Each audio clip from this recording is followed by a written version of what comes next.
journaliste, je ne sais pas, mais c'est vrai que écrire au présent, c'est beaucoup plus difficile parce qu'on se prive en effet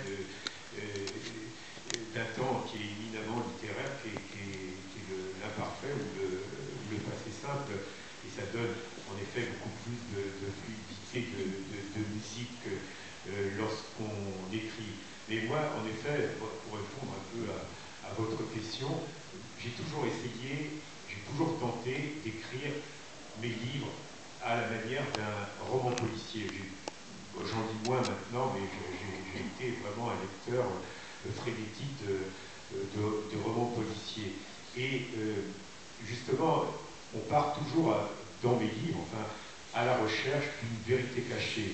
On pourrait dire une énigme, quelque chose, justement, en employant le présent, j'emmène le lecteur par la main et on part ensemble justement à la recherche, j'appelle ça la chasse au trésor, étant bien entendu que dans la chasse au trésor, ce qui importe c'est la chasse et non pas le trésor. Et comme je le dis toujours, moi je préfère la quête à la conquête et le combat à la victoire. Mais ça c'est une autre affaire. Donc ces livres-là, construits au présent, à la recherche, je dis aussi d'une pièce manquante, étant donné que un livre aussi peut être envisagé comme un puzzle. Et justement, il manque toujours une pièce. Et là aussi, bah, c'est peut-être ça aussi la solution de l'énigme. Hein. Mais vous savez très bien que la solution de l'énigme dans un roman policier, c'est toujours un peu décevant. Hein. On est vraiment, on salive, on est très excité par le mystère qui nous est proposé, et quand on a la solution de l'énigme, on est toujours un peu déçu. Ça n'est jamais tout à fait à la mesure de l'énigme qui nous a été présentée. Donc voilà, moi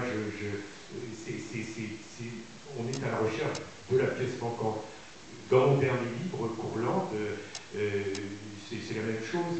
C'est un récit de voyage, en effet, mais où justement il y a quelque chose qui manque. C'est-à-dire que c'est un pays qui appartient à la vieille Europe, puisque la Courlande, on y viendra peut-être tout à l'heure, la Courlande c'est une province, une région d'un pays balte qui s'appelle la Lettonie, et en même temps, bon, ça appartient à l'Europe, tout y est familier, l'église, la forêt, les commerces, et en même temps, il y a des choses qui manquent, il y a quelque chose qui fait défaut, et justement, je suis à la recherche, dans ce livre, de la pièce manquante, quelle est-elle? Alors justement, il faut lire le livre, peut-être pour savoir l'énigme, et peut-être d'ailleurs que la solution de l'énigme est décevante.